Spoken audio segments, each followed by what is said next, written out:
Hello मेरे प्यारे विद्यार्थियों, आपका अपना channel reading time satisfactory solution of GK. तो एनसीईआरटी सार संग्रह का जो इंडियन पॉलिटी हम लोग देख रहे थे चैप्टर बाय चैप्टर, तो उसी का आज हम लोग उच्च न्यायालय की बात करेंगे। उच्च न्यायालय तक हम लोग देख लिए थे, उच्चतम तक। आज हम लोग उच्च न्यायालय से क्वेश्चन को डिस्कस करेंगे। तो चलिए देखते हैं कि उच्च न्यायालय कहाँ पे दिया है। मूल अधिकार हम लोग पढ़ लिए थे, मूल कर्तव्य भी हम लोग पढ़ लिए। उच्च न्यायालय हम लोग देखेंगे, संसद भी देख लिए थे हम लोग। आपका 7 वीडियो जो है अपलोड कर चुका है, ठीक है। तो आप लोग 7 वीडियो नहीं देखे होंगे तो प्लेलिस्ट में जाइएगा, आपको वहाँ एनसीईआरटी सार संग्रह करके जो है आपको वहाँ पे प्लेलिस्ट बना दिए हैं। वहाँ पे आपका सारा वीडियो जो है वहीं पे आपको मिलेगा। देखिए यहाँ हम लोग उच्च न्यायालय स्टार्ट करेंगे।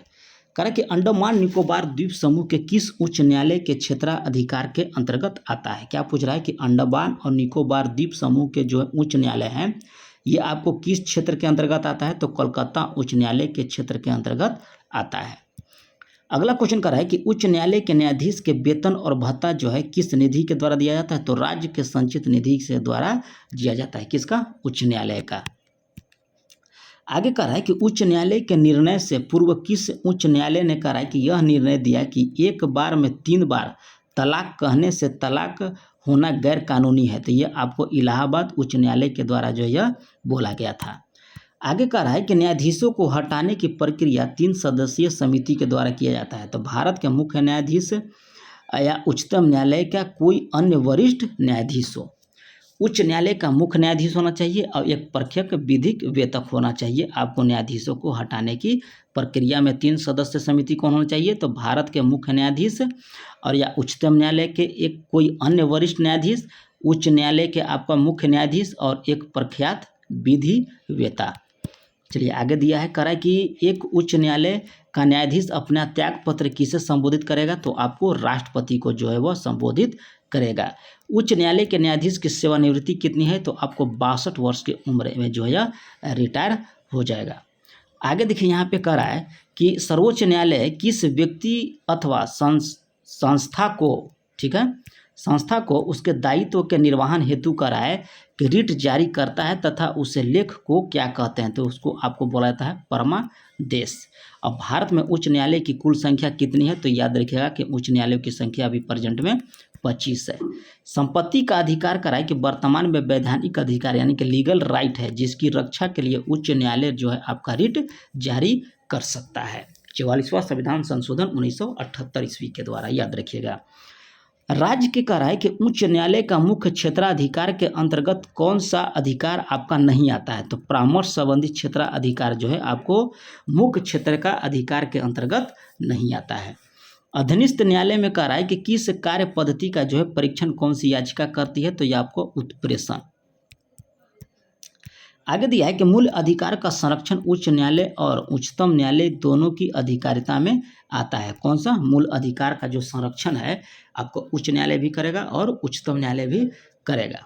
भारत के संविधान के अनुसार करा है कि जिला न्यायाधीश के अंतर्गत कौन सा शामिल नहीं होता है, तो अधिकरण न्यायाधीश जो है आपको जिला न्यायाधीश के अंतर्गत नहीं आता है।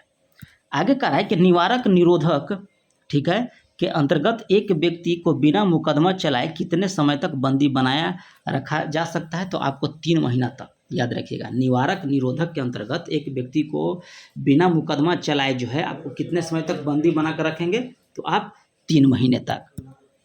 इसमें देखिए उच्च न्यायालय से इम्पोर्टेंट अनुच्छेद जो है हम लोग इसमें देखेंगे और एक इसमें से आपको पूछेगा। एक तो पहला ही पूछ देता है कि राज्य के लिए उच्च न्यायालय की व्यवस्था आपको 214 में किया गया। ये आपको वेरी इम्पोर्टेंट है। करें कि उच्च न्यायालय के अभिलेख न्यायालय के रूप दिया गया है, तो अनुच्छेद 215 में। उच्च न्यायालय का गठन किया गया है आपको अनुच्छेद 216 के अंतर्गत। उच्च न्यायालय के न्यायाधीश पद के लिए नियुक्ति के जो अर्हत हैं ये आपको अनुच्छेद 217 में प्रावधान दिया गया है। 218 में जो कहा गया है कि उच्च न्यायालय में उच्चतम न्यायालय से संबंधित कुछ प्रावधान जो है आपको लागू होगा। 219 में कहा गया है कि उच्च न्यायालय के न्यायाधीशों का शपथ ग्रहण आपको 219 में है। और 220 में कहा गया है कि अस्थायी न्यायाधीश बहाल होने के बाद जो है प्रैक्टिस पर प्रतिबंध, ठीक है। और 221 में कहा गया है कि न्यायाधीश का वेतन और भत्ता जो है आपको दिया जाएगा राज्य के संचित निधि के द्वारा 221 में। 222 का रहा है कि किसी न्यायाधीश का एक उच्च न्यायालय से दूसरे उच्च न्यायालय में स्थानांतरण जो करने का अधिकार है वो आपको अनुच्छेद 222 के तहत दिया गया है। कार्यवाहक मुख्य न्यायाधीश की नियुक्ति जो है आपको अनुच्छेद 223 के अंतर्गत किया जाता है। अतिरिक्त एवं कार्यात्मक न्यायाधीश की नियुक्ति जो है आपको अनुच्छेद 224 के तहत और 224(a) के तहत जो है उच्च न्यायालय में सेवानिवृत्ति न्यायाधीशों की नियुक्ति किया जाता है। आगे इसमें कह रहा है कि 225 में कह रहा है कि उच्च न्यायालय का क्षेत्राधिकार और 226 में कह रहा है कि कुछ रिट याचिका जारी करने की उच्च न्यायालय की शक्ति दिया गया है। 226 ये कह रहा है कि अनुच्छेद 226 के अंतर्गत केंद्रीय अधिनियमों की संवैधानिक वैधता का विचार नहीं किया जाना चाहिए। ठीक है, अनुच्छेद 226(a) में बोला गया है। 227 में कहा गया है कि उच्च न्यायालय की सभी अधीनस्थ न्यायालयों पर अधीक्षण की शक्ति आपको दिया गया अनुच्छेद 227 के अंतर्गत। 228 कह रहा है कि उच्च न्यायालय में कुछ मामलों पर जो हस्तांतरण होता है वो आपको अनुच्छेद 228 के तहत, और राज्य अधिनियम की संवैधानिक वैधता से संबंधित प्रश्नों का विस्तारण के लिए जो विशेष प्रावधान दिया गया है वो आपको अनुच्छेद 228(a) के तहत किया गया है। पदाधिकारी तथा सेवक एवं उच्च न्यायालय का जो व्यय होता है वो अनुच्छेद 229 के तहत, और उच्च न्यायालय का जो क्षेत्राधिकार है ये आपको अनुच्छेद 230 के तहत जो है यह दिया गया है। और 2 या 2 से अधिक राज्य के लिए एक उच्च न्यायालय होगा, ये आपको अनुच्छेद 231 के तहत दिया गया है। आगे इसमें कह रहा है कि उच्च न्यायालय की जो पेंशन है, देखिए भारत के संचित निधि के द्वारा दिया जाता है। सॉरी, हमसे गलत हो गया, राज्य के संचित निधि से बोल दिए थे हम। यहाँ पे याद रखिएगा कि भारत के संचित निधि के द्वारा दिया जाता है।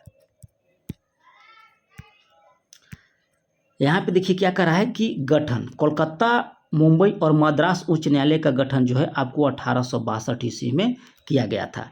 और देखिए कलकत्ता उच्च न्यायालय के अंतर्गत जो है आपको यहाँ पे दिया है पश्चिम बंगाल, अंडमान निकोबार द्वीप समूह जो है आपको कलकत्ता उच्च न्यायालय के अंतर्गत आते हैं।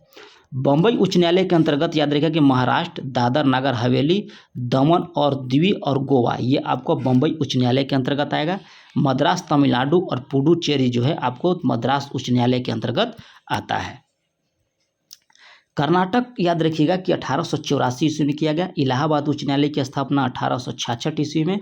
पटना उच्च न्यायालय की स्थापना 1916 में। और जम्मू कश्मीर उच्च न्यायालय की स्थापना जो है 1928 में किया गया। जम्मू कश्मीर और लद्दाख उच्च न्यायालय की स्थापना 1928 ईस्वी में। ठीक है, और मध्य प्रदेश आपका 1956 में, पंजाब हरियाणा 1966 में, गुवाहाटी आपका 1948 में। ये आपका क्वेश्चन बार बार पूछता है। गुवाहाटी उच्च न्यायालय की स्थापना 1948 ईस्वी में। आगे यहाँ दिया है कि उड़ीसा उच्च न्यायालय की स्थापना 1948 ईस्वी में किया गया। राजस्थान का याद रखिएगा कि 1949 ईस्वी में। केरला 1956 में, गुजरात 1960 ईस्वी में, दिल्ली 1966 में और हिमाचल प्रदेश 1967 में जो है आपको उच्च न्यायालय की स्थापना किया गया। आगे दिया है सिक्किम। सिक्किम आपको 1975 में, छत्तीसगढ़ आपको 2000 में, उत्तराखंड भी आपको 2000, झारखंड आपका 2000, मेघालय उच्च न्यायालय की स्थापना 2013 में, मणिपुर उच्च न्यायालय की स्थापना 2013 में, त्रिपुरा 2013 और तेलंगाना 2019 में जो है आपका यह किया गया है। आंध्र प्रदेश का याद रखिएगा कि 2019 में ही जो है इसकी स्थापना किया गया है। और 7 केंद्र शासित राज्यों में उच्च न्यायालय के अंतर्गत आते हैं। याद रखिएगा, पूछेगा कि कितने केंद्र शासित जो हैं उच्च न्यायालय के अंतर्गत आते हैं, तो 7 केंद्र शासित प्रदेश जो है आपको विभिन्न राज्यों के उच्च न्यायालय के अंतर्गत आते हैं। आगे इसमें देखिए दिया है, कह रहा है कि इलाहाबाद उच्च न्यायालय का गठन कब हुआ था, तो 1866 ईस्वी में। न्यायालय में कह रहा है कार्यवाही लंबित होने की दशा में लागू की जाती है तो आपका प्रतिषेध। यहाँ पे कह रहा है कि नागरिकों के मूल अधिकारों से जुड़े उच्च न्यायालय की जो है आपका किस अधिकारिता के अंतर्गत आता है, तो मूल अधिकार के अंतर्गत आपका आता है। और यहाँ पे देख लीजिए क्या कह रहा है कि उच्च न्यायालय की प्रथम महिला न्यायाधीश अन्ना चंडी तथा प्रथम महिला मुख्य न्यायाधीश पूछेगा तो लीला सेठ थी। चलिए आगे हम लोग देख लेते हैं। आगे आपका है केंद्र और राज्यों का संबंध। ठीक है, तो देख लेते हैं हम लोग। कह रहा है कि भारत के संघीय शासन प्रणाली किस देश के संविधान से लिया गया है, तो ये आपको कनाडा के संविधान से लिया गया है। कौन सा? संघीय शासन प्रणाली। और किस सूची के विषय में केंद्र और राज्य सरकार दोनों कानून बना सकती है, तो समवर्ती सूची के विषय में। और केंद्र और राज्य कह रहा है कि किस सूची में है, तो आपका 7वीं अनुसूची में दिया गया है। केंद्र राज्य संबंध जो है वर्ष 1971 में राजमनर समिति का गठन जो है किस राज्य के द्वारा किया गया था, तो ये आपको तमिलनाडु के द्वारा किया गया था। क्षेत्रीय परिषद का रहा है कि का सृजन किसके माध्यम से किया जाता है, तो संसदीय कानून के द्वारा जो है यह किया जाता है। अब 5 क्षेत्रीय परिषद है, याद रखिएगा। क्षेत्रीय अंतर्राज्यीय परिषद का रहा है कि इंटर स्टेट काउंसिल का उपबंध जो है किस अनुच्छेद में है, तो आपको अनुच्छेद 263 के अंतर्गत यह प्रावधान किया गया है। यहाँ पे देख लेते हैं संघ सूची में क्या कह रहा है। कह रहा है कि 6ठा संविधान संशोधन 1956 के द्वारा प्रविष्ट संख्या 92 के क जोड़ी गई। इसका विषय जो था कि समाचार पत्रों से विभिन्न वस्तुओं के अंतर्राज्यीय कार्य और विक्रय पर कर। ठीक है। आगे कह रहा है कि 7वां संविधान संशोधन 1956 के द्वारा जो है प्रविष्ट संख्या 33 का लोप किया गया और इसका विषय जो था कि केंद्र के उद्देश्यों के लिए संपत्ति का अधिग्रहण, और इसे संघ सूची से हटाकर आपका समवर्ती सूची में जो है इसका शामिल किया गया था। 42वां संविधान संशोधन 1976 जो का द्वारा जो है प्रविष्ट संख्या 2 के क जोड़ी गई और इसका संबंध जो था आपको राज्य में केंद्र के सशस्त्र बलों की नियुक्ति से था आपका। और 46वां संविधान संशोधन 1992 के प्रविष्ट संख्या 92 के ख में दिया गया है कि अंतर्राज्यीय व्यापार और वाणिज्य के दौरान होने वाली माल के प्रेषण पर कर से आपका था। आगे कह रहा है कि 88वां संविधान संशोधन 2003 के द्वारा जो है प्रविष्ट संख्या 92 के क जोड़ी गई, जिसके द्वारा जो है सेवा कर से आपका संबंधित था। याद रखिएगा 28वां संविधान संशोधन 2003 सेवा कर। रेडियो, दूरदर्शन और विज्ञापन पर जो कर लगता है वह राज्य सरकार के द्वारा जो है लगाया जाता है। भारतीय संविधान के अनुच्छेद का 249 राज्य सूची के विषयों पर संबंध संसद की विधायी शक्तियों से आपका संबंधित है। केंद्र तथा राज्यों के मध्य कराई शक्तियों का विभाजन किस अनुच्छेद के अंतर्गत है, तो 245 और 246 के अंतर्गत है। केंद्र और राज्यों के मध्य शक्तियों का विभाजन 245 246। आगे इधर हम लोग देख लेंगे। इधर कह रहा था कि अंतर्राज्यीय परिषद के पदेन अध्यक्ष कौन होता है, तो आपका प्रधानमंत्री होता है अंतर्राज्यीय परिषद का। संघ द्वारा कराई कि कर लगाकर वसूला जाता है और संघ तथा राज्यों में बांटा जाता है। कृषि आय के अतिरिक्त आय पर जो कर लगता है वह जो है संघ और राज्य दोनों के बीच बांटा जाता है, लेकिन कृषि के जो पर लगता है वह सिर्फ राज्य सरकार को दिया जाता है। सरकारीय आयोग का गठन आप याद रखिएगा कि मार्च 1983 ईस्वी में किया गया था। सरकारीय आयोग संविधान के कराई के किस अनुच्छेद में यह प्रावधान किया गया है कि विधि के प्राधिकार के बिना न तो कोई कर लगाया जा सकता है और ना ही एकत्रित किया जा सकता है, तो अनुच्छेद 265 के तहत। संघीय सरकार में देखिए संघ सूची प्रविष्ट संख्या 82 से 92A तक। पहला आपको आयकर कृषि को छोड़कर, दूसरा आपको सीमा शुल्क, तंबाकू और अन्य वस्तुओं के उत्पादन, ठीक है, निगम कर, फिर आपका दिया है कि व्यक्तियों तथा कंपनियों के संपत्ति को पूंजी पर कर, संपदा शुल्क, संपत्ति उत्तराधिकार का शुल्क, रेल, समुद्र वायुमार्ग द्वारा ले जाए जाने वाले वस्तुओं पर यात्रियों पर जो सीमा कर होता है, या रेल भाड़ों या माल भाड़ा पर जो कर लगता है, यह प्रावधान संघ के है। स्टॉक एक्सचेंज और वायदा बाजार, ठीक है, जो ये आपको स्टाम्प शुल्क जो है ये आपको संघ सरकार के द्वारा स्टाम्प शुल्क भी लगता है आपको। समाचार पत्र क्रय विक्रय और उससे प्रकाशित विज्ञापनों पर कर, समाचार पत्र विभिन्न वस्तुओं को क्रय विक्रय पर कर जो है आपको लगाया जाता है। माल का प्रेषण पर कर जो है ये भी लगाया जाता है और सेवा पर जो कर जो है ये भी आपका लगाया जाता है। किसके द्वारा, तो संघीय सरकार के द्वारा, जो संघ सूची में दिया गया है। आगे इसमें कहा है कि केंद्र सरकार जल विवादों को समाधान के लिए न्यायाधिकरण की स्थापना किया गया था। याद रखिएगा, ट्रिब्यूनल की स्थापना किया गया था। किसके लिए, तो जल विवाद के समाधान के लिए। आगे हम लोग देख लेते हैं कि राज्य के द्वारा जो कर लगाया जाता है वह कौन कौन सा है। ऊपर तो हम लोग संघ के द्वारा दिए गए थे, तो भू राजस्व, कृषि आय पर कर, कृषि भूमि पर उत्तराधिकारी पर कर, कृषि भूमि पर जो संपदा शुल्क लगता है उस पर, भूमि और भवनों पर जो कर लगता है ये राज्य सरकार के द्वारा, खनिज अधिकारों पर कर, और शराब, अफीम, गांजा, अन्य पदार्थ जो औषधि होते हैं उत्पाद कर, ये भी आपको राज्य सरकार के द्वारा। स्थानीय उपयोग तथा बिक्री के लिए जो वस्तु का जो प्रवेश कर लगता है ये भी आपका राज्य सरकार के द्वारा। और विद्युत के उपभाग में जो बिक्री कर लगता है ये भी आपका राज्य सरकार के द्वारा।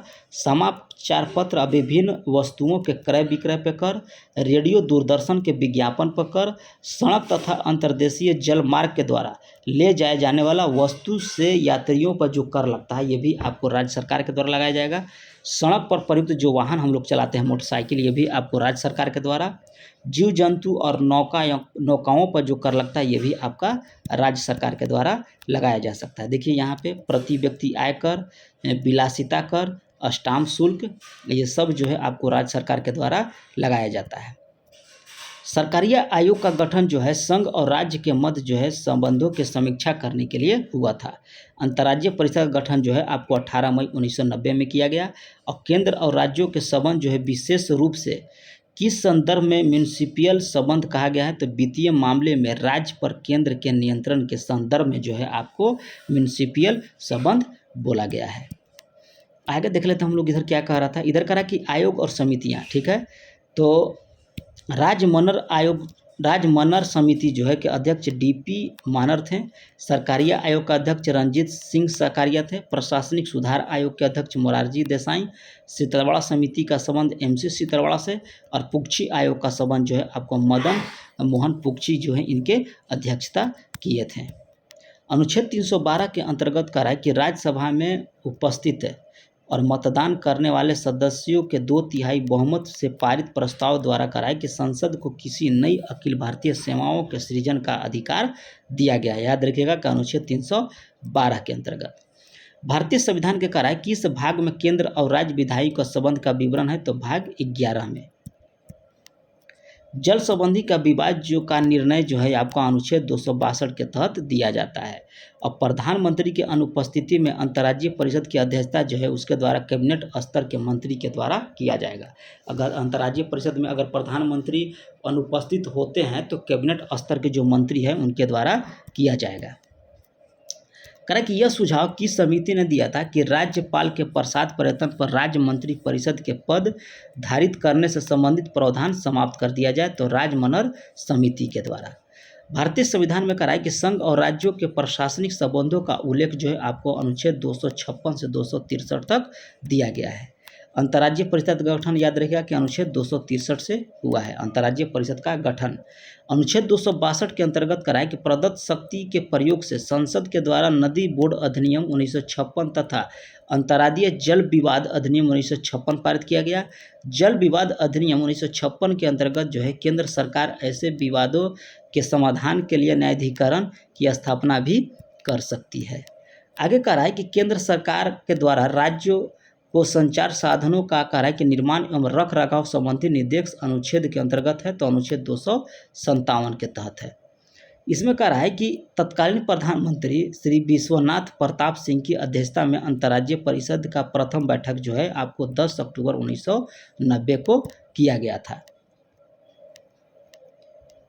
आगे हम लोग देखेंगे नेक्स्ट वीडियो में, ठीक है, क्योंकि ज़्यादा लंबा वीडियो हो जाएगा तो थोड़ा सा दिक्कत हो जाएगा। आगे हम लोग नेक्स्ट वीडियो देखेंगे, संघ और राज्य के जो संबंध है उसको हम लोग आगे के वीडियो में देखेंगे, ठीक है। तो मिलते हैं नेक्स्ट वीडियो में, तब तक के लिए धन्यवाद।